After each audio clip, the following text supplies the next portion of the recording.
No meu caso, você falou... Olha, você falou o lance de quando vai uns políticos lá, você supõe que os entrevistará muito mais do que conversar e tal. Bom, um comentário rápido sobre isso é que, por exemplo, quando eu fui conversar com os candidatos à presidência, eu tinha uma lista de coisas assuntos que não poderiam deixar de ser abordados. Então, assim, se alguém falar que aquilo ali bom, não considero que foram entrevistas, porque foi bem mais solto, bem mais livre do que uma entrevista, e as interações são diferentes. Tem um monte de coisa diferente. Mas eu tinha ali assuntos que... Eu sei como político é ensaboado. Por exemplo, quando eu conversei com o Bolsonaro, eu perguntei pra ele sobre... O que tu falou aí? Reforma tributária. Paulo Guedes. Então, só que ele não falou Paulo Guedes. Ele começou a contar uma história do jet ski, que tava desonerando o jet ski, facilitando pra galera poder andar de jet ski, como se fosse uma carteira de motorista e tal. E aí ele foi falando daquilo ali. Quando ele terminou de falar, com a minha parada ali, com o meu lembrete ali, tá, mas vamos falar de reforma tributária, entendeu? Então, então eu tenho ali um guia pra não me perder com que às vezes eles são ensaboados, essa é a verdade. Agora, sobre o lance de não sentir, às vezes... E eu acho natural, tá? Que, putz, cara, eu não concordo muito com esse cara, mas, putz, eu tenho um receio de entrar num embate aqui e, sei lá, e, putz, pode pegar mal e não sei o quê. Da minha parte, aqui o que eu faço aqui pra mim é muito fácil, porque na minha cabeça é só eu ser eu mesmo, é só eu falar o que eu tô pensando mesmo ali naquela hora. Posso até falar uma grande merda, mas eu já parto do pressuposto, e minha galera já sabe, assim, eu não sei. Todo mundo sabe, quando surge essa parada, eu digo que, cara, eu não sei, já parte daí, entendeu? Eu não sou um especialista, eu costumo dizer que eu sou um idiota conversando com os caras muito mais inteligentes que eu. E vamos daqui, mas eu tenho a minha visão de mundo. E a minha visão de mundo é X. E aí lida com isso aí, irmão. Fala pra mim o que você acha da minha visão de mundo X, entendeu? É claro que é desafiador quando você tem eu tenho uma vantagem nesse sentido, que assim, ninguém tá esperando de mim uma qualidade intelectual. Poxa. Assim, que eu seja de fato um especialista conversando com um outro especialista. Ninguém tá esperando isso. Tem uns caras chatos que estão, né? Mas a verdade é que sim, não me considero um idiota. E as coisas que eu pensei, elas têm uma razão de existirem na minha mente. Então, e você? O que você acha do que eu pensei aqui? E aí, vamos lá, vamos bater bola aqui. E acho que é por isso que tem o lance que eu falo que não é uma entrevista. Isso daí, pelo menos, é um pedacinho. Que cara, discordo do que você falou. Que nem, recentemente eu conversei com Luiz Felipe de Orleans e Bragança, que é um deputado federal. Ele é descendente de Dom Pedro e tal. E, cara, uma das coisas que eu falei pra ele foi...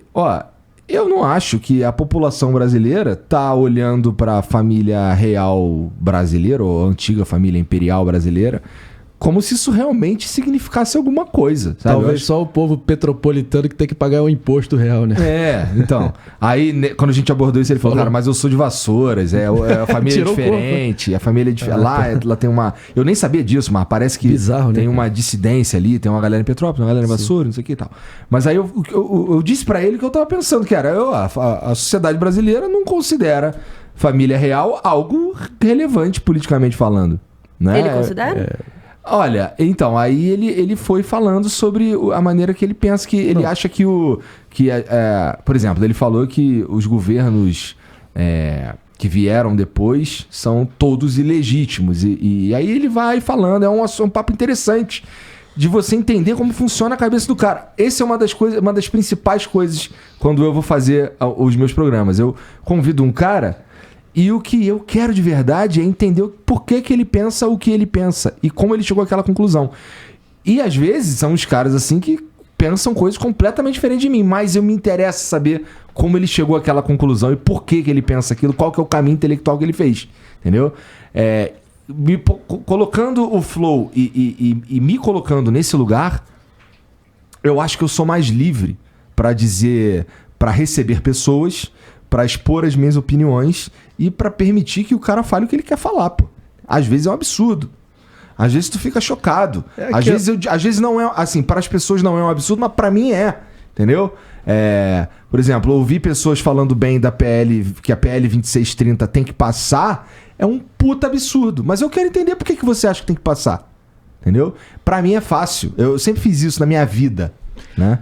E ainda assim, fazendo o que você faz, tendo essa marca de não ter que se curvar a nenhuma pré-consideração para agradar ninguém, volta aquela máxima, né? E todo mundo sabe disso, eu imagino. A receita certa pro fracasso é querer agradar todo mundo. E esse imediatismo, a gente tem nem 2 semanas, a gente ainda tá entendendo qual é o nosso público. Vocês estão na fase de criar a comunidade. Sem dúvida, sem dúvida. Isso, inclusive, mobilizar de novo a comunidade Flow para dar moral pra gente lá. Se você gosta do Flow, você provavelmente vai gostar do Flow News. Eu gostei da sua dica, viu? Já tô aqui pensando, assim, como que pode... Sabe o que é? Eu acho que é muito do jornalista isso, né? O jornalista, ele se blinda muito. É verdade. Né? Ele se blinda, porque ele fala assim... E aí é uma questão até de como a gente aprendeu a fazer, né? Que a gente aprendeu a fazer isso na faculdade. Não, você tem que ser completamente isenta e quem fala é o entrevistado ou outro.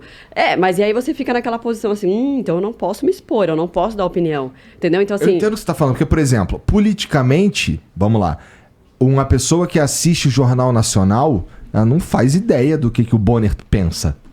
Né? Não. Faz ideia. E até pouco tempo Seria legal saber, né? A esquerda falava globalista, depois os bolsonaristas globalistas, só mostra, enfim, que... Não, a esquerda falava Globo golpista. Globo golpista. E a direita aplaudia a Globo. Aí, de uns anos pra cá, tem um histórico a direita passou a falar Globo lixo e a esquerda passou a aplaudir a Globo. E o que isso revela, na sua opinião, meu nobre Tramontina? Tá tudo igual. O jogo maravilhoso. É Vocês vão passar por isso. O jogo é o mesmo. Agora, só pegando um gancho, usando o termo jornalístico daquilo que a Marcela acabou de falar. A gente aprende na faculdade, né? E eu fiz faculdade. Hoje eu não preciso mais fazer jornalismo em faculdade. Você não precisa ser jornalista formado para ser contratado ou trabalhar num veículo de comunicação ou numa plataforma qualquer que seja.